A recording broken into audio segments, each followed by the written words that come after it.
गुलकार मोहम्मद रफी की जिंदगी के बहुत से राज ऐसे हैं जिस पर उनका खानदान बोलने से हमेशा गुरेज करता है। एक राज ये भी है, मोहम्मद रफी हिंदुस्तान के बंटवारे के बाद पाकिस्तान वापस आना चाहते थे और लाहौर में अपनी जिंदगी गुजारना चाहते थे। उनकी पहली ख्वाहिश थी वो अपने वालिदैन और भाई बहनों के पास वापस बंबई से लाहौर चले जाएं।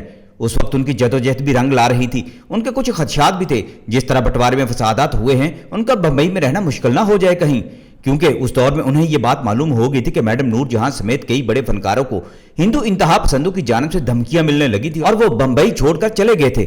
मोहम्मद रफी भी शायद इस फैसला पर अमल कर लेते, लेकिन फिर अचानक उनके साथ कुछ नया हो गया। सबसे पहले तो दिलीप कुमार और अदाकारा गुलकारा सुरैया ने मोहम्मद रफी को इंडिया में ही रुक जाने का मशवरा दिया और फिर मोहम्मद रफी को इंदिरा गांधी का इलाज करने का भी मौका मिल गया। ये इंतहाई हैरानकुन बात है कि मोहम्मद रफी ने वजीर आजम इंदिरा गांधी का इलाज किया था। ये मोहम्मद रफी की जिंदगी का वो पहलू है जिस पर कोई नहीं बोलता कि मोहम्मद रफी ने इंदिरा गांधी को डिप्रेशन से निकालने के लिए अपने गानों से उनका इलाज किया था। इंडिया की वजीर आजम इंदिरा गांधी उस दौर में अभी जवान थी और बाअसर भी थी। इंदिरा वजीर आजम जवाहरलाल नेहरू की अकलौती वारिस थी, आजाद ख्याल भी थी, मगर सच्ची मोहब्बतों की तलाश में भटका करती थी। उस वक्त तक फिरोज गांधी से उनके दो बेटे राजीव गांधी और संजय गांधी जन्म ले चुके थे, लेकिन इंदिरा गांधी की फिरोज गांधी से लव मैरिज के बावजूद जिंदगी पुरसकून नहीं रही थी। वो डिप्रेशन का शिकार हो गई थी और उन्हें जहनी सुकून के लिए अद्वियात भी दी जाती थी। इंदिरा गांधी के बारे में कई तरह की बातें की जाती थी कि वो बिगड़ी हुई मादर पितर आजाद औरत थी। फिरोज गांधी एक मुसलमान थे जिसे इंदिरा गांधी ने शादी की थी और खुद भी इस्लाम कबूल कर लिया था। कोई फिरोज गांधी को पारसी कहता रहा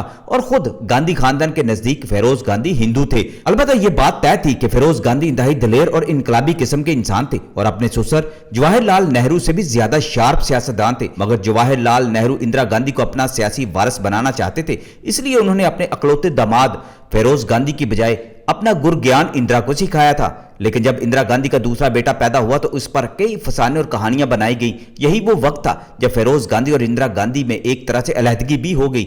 वो अलग अलग रहने लगे थे। इंदिरा गांधी पर यह वक्त बड़ा सख्त था, जिसकी वजह से वो जहनी तौर पर डिप्रेशन का शिकार हो गई और उन्हें साइकोलॉजिस्ट ने मशवरा दिया कि उनका सारा इलाज अद्वियात से नहीं हो पाएगा, इसलिए वो जहनी सुकून के लिए ऐसे गाने सुना करें जिससे उनके दिल को सुकून मिले। उस वक्त यानी 1947 में दिलीप कुमार और मलका तरन्नुम नूर जहां की फिल्म जुगनू रिलीज हुई थी। ये सुपरहिट फिल्म थी। बंटवारे के बाद इंडिया में जब जुगनू की नुमाइश हुई तो उसने रिकॉर्ड बिजनेस किया। इस फिल्म के गाने बहुत मशहूर हुए। रेडियो पर रोजाना जुगनू के गाने चलाए जाते।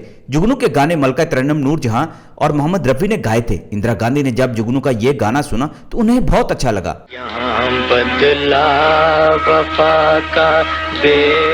इंदिरा ने ग्रामोफोन पर यह गाना कई बार सुना। रातों को वो कमरे में तनहा बैठकर रात भर फिल्म जुगनू के गाने सुना करती थी। इंदिरा ने चाहा कि खुद मलका तरन्नुम नूर जहां से यह गाना बराह रास्त सुने, मगर उन्हें जब यह मालूम हुआ कि वो तो पाकिस्तान जा चुकी हैं, तो इंदिरा गांधी ने कहा मोहम्मद रफी तो इधर ही हैं, मैं ये गाना उनसे सुनाना चाहती हूँ। इंदिरा की ख्वाहिश पर मोहम्मद रफी साहब को बंबई से दिल्ली ले जाया गया। उस दौर में अभी मोहम्मद रफी साहब की जदोजहद की कामयाबी का पहला दौर शुरू हुआ था। एजेंसियों ने इंदिरा गांधी को यह खबर सुना दी थी कि मोहम्मद रफी इंडिया छोड़कर पाकिस्तान जाना चाहते हैं। फिर जब मोहम्मद रफी इंदिरा गांधी के पास पहुंचे तो इंदिरा गांधी ने उनसे बहुत सी बातें की, तो उन्हें अपने वालिद यानी वजीर आजम पंडित जवाहरलाल नेहरू से भी मिलवाया और कहा कि रफी साहब के खदशात को दूर करना चाहिए, ये इंडिया के लिए सरमाया साबित होंगे। पंडित नेहरू भी मोहम्मद रफी की आवाज से बहुत मुतासर थे। उनका तो वैसे भी एजेंडा यही था कि फनकारों और गुलकारों से नए इंडिया के लिए काम लिया जाए। वो अदाकारों से, खासतौर पर दिलीप कुमार और राज कपूर से बहुत मिला करते थे और स्टूडियोज में भी जाते थे, जिससे बॉलीवुड की फिल्मों में नेशनलिज्म पैदा किया जाने लगा था। मोहम्मद रफी से मुलाकात का नतीजा यह निकला कि इसी साल यानी जब दिलीप कुमार की फिल्म शहीद की शूटिंग हुई तो मोहम्मद रफी से पहला तराना गवाया गया था। पंडित नेहरू और बाद में इंदिरा गांधी ने दिलीप कुमार और मोहम्मद रफी दोनों को इस मकसद के लिए इस्तेमाल भी किया और उनके रास्ते के पत्थर भी हटाते रहे ताकि वो नेशनलिज्म पर फिल्में और गाने प्रमोट करते रहें। मोहम्मद रफी ने तकरीबन इसी जज्बे से फिर 120 फिल्मी तराने गाए जो बॉलीवुड की फिल्मों की कामयाबी की जमानत बन गए थे। काश ये काम पाकिस्तान में भी कोई हुक्मरान करता और फिल्म इंडस्ट्री को परवान चढ़ाने और अपनी कौमी काज को मजबूत बनाने के लिए अदाकारों और फनकारों का हौसला बढ़ाते रहते। जिस पाकिस्तानी हुक्मरान ने जब फिल्मी दुनिया की सरपरस्ती की, पाकिस्तानी फिल्मों ने अपना कौमी और समाजी तरक्की में अहम किरदार अदा कर दिया। दोस्तों, बात हो रही थी इंदिरा गांधी और मोहम्मद रफी की।